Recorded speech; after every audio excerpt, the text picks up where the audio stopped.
Hello दोस्त, आज के सेशन में हम ईवीएस के मोस्ट इम्पोर्टेंट क्वेश्चंस देखें जो अति महत्वपूर्ण है पॉइंट ऑफ व्यू एग्जाम से। अगर मैं बात करूं तो चलिए क्लास को स्टार्ट करते हैं बिना लेट किए हुए यहाँ पे। ठीक है, तो सबसे पहले आपका फर्स्ट क्वेश्चन आ चुका है। ठीक है, क्वेश्चन नंबर फर्स्ट आ चुका है। आंसर देखिए यहाँ पे, देखा क्या दिया गया है।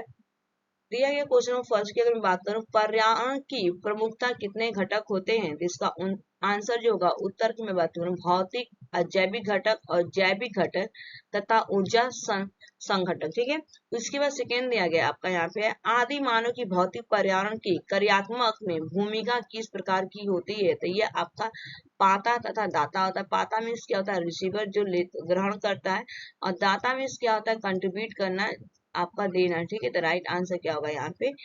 उसके बाद चलते हैं नेक्स्ट। थर्ड देखिए, कौन सा मानव पर्यावरण का विध्वंसक माना जाता है, तो इसका राइट आंसर दिया गया प्रौद्योगिकी मानव। ठीक है, उसके बाद फोर्थ है आपका, कौन सी विधा ने मानव को सामूहिक जीवन प्रदान किया, तो ये आपको पशुपालन। उसके बाद चलते हैं नेक्स्ट। खेती की सर्वाधिक पुरातन प्रणाली क्या है, तो झूम खेती। खेती की सर्वाधिक पुरातन प्रणाली क्या है, तो झूम खेती।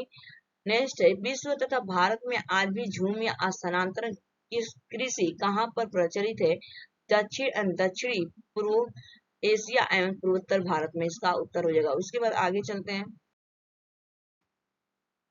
मानव भूगोल के जन्मदाता की संज्ञा किसे प्रदान की गई, तो इसका राइट आंसर क्या होगा, फ्रेडरिक रेटजल को। ठीक है, नेक्स्ट दिया गया आपका आठवां, मनुष्य के लिए सर्वाधिक कार्यक्षम तापमान तथा आर्द्रता कितनी होती है, तो इसका राइट आंसर जो होगा आपका 25 माने 25 डिग्री सेल्सियस तापमान तथा 60% आर्द्रता होती है। उसके बाद आगे चलते हैं। औद्योगिक क्रांति सर्वप्रथम कहाँ प्रारंभ हुई थी, तो ये आपका जो औद्योगिक क्रांति जो सर्वप्रथम स्टार्ट हुआ था, प्रारंभ शुरू हुआ था, तो इंग्लैंड में। पर्यावरणीय समस्याओं का प्रादुर्भाव दुर्भाव कब से प्रारंभ हुआ, औद्योगिक क्रांति एवं आर्थिक निश्चयवाद से हुआ था। अपक्षय कैसी प्रक्रिया है, तो इसका राइट आंसर होगा भूमिकीय प्रक्रिया है। उसके बाद नेक्स्ट चलते हैं। अंतरराष्ट्रीय हाइड्रोलॉजिकल सदक मनाया गया, तो आपको कब मनाया गया, 1965 से लेकर 1974। ठीक है, नेक्स्ट, ओजोन स्तर के चरण का पता सर्वप्रथम किसके द्वारा लगाया गया था, तो ये आपका जोसेफ फरमैन के द्वारा लगाया था 1985 में इंग्लैंड में। ठीक है, उसके बाद नेक्स्ट चलते हैं।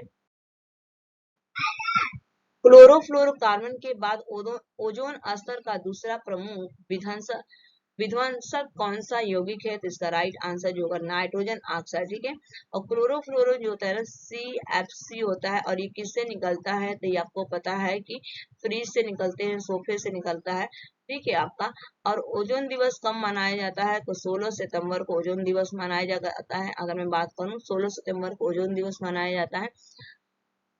उसके बाद और इस किससे नापा जाता है ओजोन को, तो ये आपका डॉप्सन से नापा जाता है। ठीक है, डॉप्सन से नापा जाता है, अंटार्कटिका में ये छेद पाई गई। उसके बाद देखिए, भूमिगत जल के दोहन के कारण संसार का कौन सा शहर सर्वाधिक प्रभावित हुआ, तो इसका राइट आंसर क्या होगा, USA। ठीक है, बुकलिन। उसके बाद चलते हैं नेक्स्ट। मेघ बीजन में किन यौगिकों का प्रयोग किया जाता है, तो देखिए मेघ बीजन में ठोस कार्बन डाइऑक्साइड आयोडीन का यौगिक होता है, ठोस कार्बन डाइऑक्साइड। ठीक है, और नेक्स्ट दिया गया 17, अपने स्थान पर शैवालों तथा रिगोलित आवरण प्रस्तरण के विघटन तथा वियोजन की प्रक्रिया को क्या कहते हैं, तो ये आपका अपक्षय कहा जाता है। क्वेश्चन नंबर 18 है, हिमालय के सहारे सहारे बजे तथा फैले वे भारतीय नगरों में भूमि वाह एवं भूस्खलन का प्रमुख कारण क्या है, तो उत्तर में हो जाएगा आपका मनुष्य की क्रियाओं द्वारा पहाड़ी ढाल के ऊपरी भाग में समय स्थिति की दशा की विक्षुब्धता एवं ढाल विनाश। ठीक है, उसके बाद आगे चलते हैं। नेक्स्ट क्वेश्चन नंबर 19, दक्षिणी एवं पूर्व संयुक्त राज्य अमेरिका का नरक किस नदी को कहा जाता है, तो आपका टेनिस नदी को। ठीक है, क्वेश्चन नंबर 20, भारत की दामोदर नदी परियोजना किस नदी परियोजना की अनुकृति है? तो इसका राइट आंसर होगा टेंसी घाटी, 1940 यूएस में है। ये आपके 20 क्वेश्चन थे, ठीक है। Thanks for watching this video, bye bye, take care.